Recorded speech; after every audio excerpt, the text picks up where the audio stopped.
Hunyo na! Kalahati ng taon na naman ang nagdaan. Ngayong buwan ng kalayaan, sama-sama tayong magbalik tanaw sa mga ganap at kwentong tagumpay ng OPDS nitong buwan ng Mayo.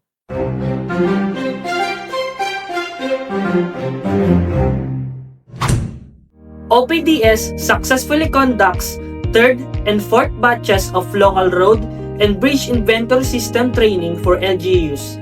Matagumpay na isinagawa ng OPDS ang ikatlo at ika-4 na batch ng training on the local road and bridge inventory system for LGUs noong May 3 hanggang 7 at May 17 hanggang 21. Katulad ng mga naunang batch, tinalakay sa mga pagsasanay ang mga alituntunin sa pagsusumite, pag-update at paglalabas ng datos sa ilalim ng Local Roads and Bridges Inventory Program. Binigyang toon din ang paggamit ng RBIS at QGIS sa pag-encode, pag-validate at pamamahala ng datos ng mga lokal na kalsada at tulay.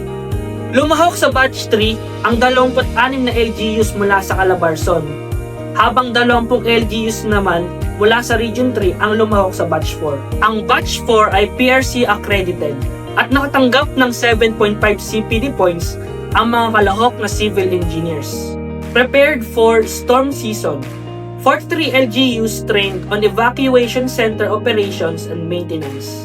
Isinagawa ng OPDS ang ikalawa at ikatlong batch ng training on building operations and maintenance noong May 12 hanggang 14 at May 19 hanggang 21 sa pamamagitan ng Zoom. Nilahukan ito ng 43 LGUs mula sa Regions 1, 3, Mimaropa, Calabarzon, 5, 6 at NIR.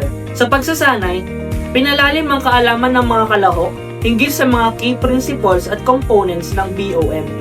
Partikular ang papel nito sa infrastructure sustainability at disaster resilience. Tinalakay rin ang mga proseso ng vertical structure inventory at ang kahalagahan nito sa epektibong asset management. Bilang bahagi ng pagsasanay, inaasahang makabubuo ang mga kalahok ng LGU Specific Action Plan sa loob ng 3 buwan matapos ang training upang maisakatuparan ang mga natutunang konsepto at pamamaraan. OPDS documents LGSF Success Stories in Oriental Mindoro. Nagsagawa ang OPDS, katuwang ang DILG Mimaropa PTMU at DILG Oriental Mindoro ng field documentation ng mga completed LGSF projects sa lalawigan noong May 18 hanggang 21. Kabilang sa mga idinokumento ang mga kinilalang national exemplars ng Subay Bayani 2025, ang school building sa Socorro at ang solar power water system sa Calapan City. Gayon din ang 2-story health station sa Victoria na kinilalang national winner. Binigyang pansin din sa dokumentasyon ang rice distribution project sa Puerto Galera bilang kauna-unahang LGU sa Mimaropa na nagpatupad ng proyektong ito. Ang rice distribution project ay isang bagong suporta sa ilalim ng LGSF FALGU na naglalayong magbigay ng mapapanahon at sapat na food assistance sa mga nangangailangang individual at pamilya. OPDS conducts 3rd batch of skills enhancement training on MWS SMP preparation. Isinagawa ng OPDS ang ikatlong batch ng skills enhancement in the preparation of municipal water supply and sanitation master plan noong May 18 hanggang 21 sa pamamagitan ng Zoom. Dinaluhan ito ng 5 LGUs mula sa Region 2 at 26 na LGUs mula sa Calabarzon. Layunin ng pagsasanay na matulungan ang mga LGU na makabuo ng konkretong MWS-SMP na nakaangkla sa water, sanitation and hygiene o WASH indicators, situation analysis at priority investments na may konsiderasyon sa climate resilience at financial sustainability. Inaasahang makabubuo ang mga kalahok na LGU ng kanilang master plan sa loob ng 1 buwan matapos ang pagsasanay, bilang bahagi ng pagpapalakas ng lokal na kapasidad sa water and sanitation planning.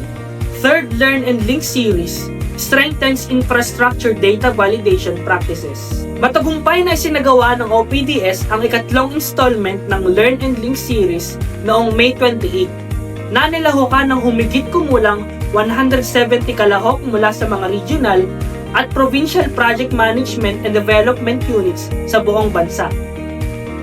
Sa temang Building Better Infrastructure Data, Strengthening Infrastructure Data Validation in the Field, binigyang diin sa sesyon ang mahalagang papel ng maayos na infrastructure data validation sa pagtiyak ng tama, kumpleto at maaasahang impormasyon tungkol sa mga proyekto. Tinalakay sa sesyon ang mga proseso ng infrastructure data validation, mga karaniwang hamon sa pagsasagawa ng field validation, at mga praktikal na pamamaraan upang mapahusay ang kalidad ng mga isinusumiteng project information. At yan ang mga ganap ng OPDS noong buwan ng Mayo. Huwag kalimutang i-like, i-share, at i-follow ang aming page para updated kayo sa lahat ng OPDS ganaps.